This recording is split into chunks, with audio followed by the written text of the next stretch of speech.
بسم اللہ الرحمن الرحیم۔ السلام علیکم۔ میرے ایک بہت ہی اچھے دوست ہیں سید عمران زیدی صاحب۔ یہ ہمارے بہاول نگر میں صفِ اول کے صحافی مانے جاتے ہیں۔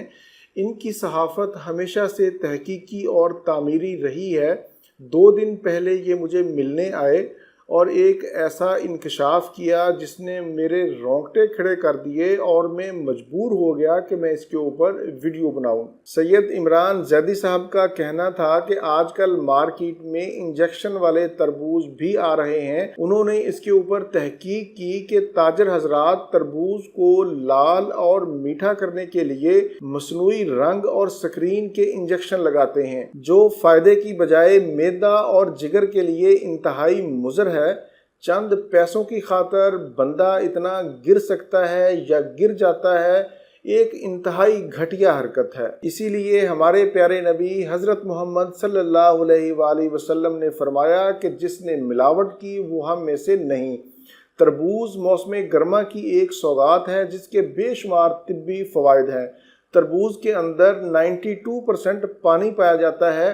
گرمی میں پسینہ آنے کی وجہ سے یا پھر دھوپ میں کام کرنے کی وجہ سے پانی کی ہی کمی ہوتی ہے، جسے تربوز بہت اچھے انداز میں پوری کرتا ہے۔ تربوز کھانے سے قوت مدافعت میں اضافہ ہوتا ہے، تھکاوٹ دور ہوتی ہے، ہائی بلڈ پریشر اور دل کی صحت کے لیے بہت مفید ہے۔ تربوز کے استعمال سے نظر بھی تیز ہوتی ہے اور مزے کی بات یہ ہے کہ یہ وزن نہیں بڑھاتا بلکہ وزن کم کرتا ہے۔ شوگر کے مریض بھی تربوز استعمال کر سکتے ہیں، لیکن تربوز کو خریدتے وقت آپ ان باتوں کا ضرور خیال کریں تاکہ آپ انجیکشن والے تربوز سے محفوظ رہیں۔ تربوز خریدتے وقت پہلی احتیاط تو یہ کریں کہ تربوز کو گھما کر اچھی طرح چیک کریں کہ کہیں اس کے اوپر کوئی سوراخ تو نہیں ہے، کیونکہ انجیکشن لگانے کے بعد چھوٹا سا سوراخ بن جاتا ہے۔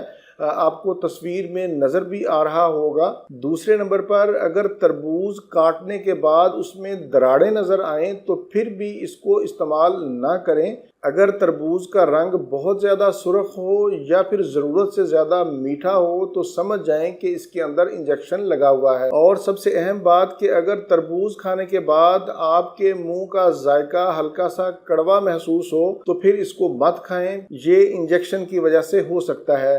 یہ تھیں چند احتیاطی تدابیر تربوز خریدتے وقت۔ امید ہے آپ لوگ میرے اس پروگرام سے بھرپور فائدہ اٹھائیں گے۔ پروگرام اچھا لگے تو اسے لائک اور شیئر ضرور کریں۔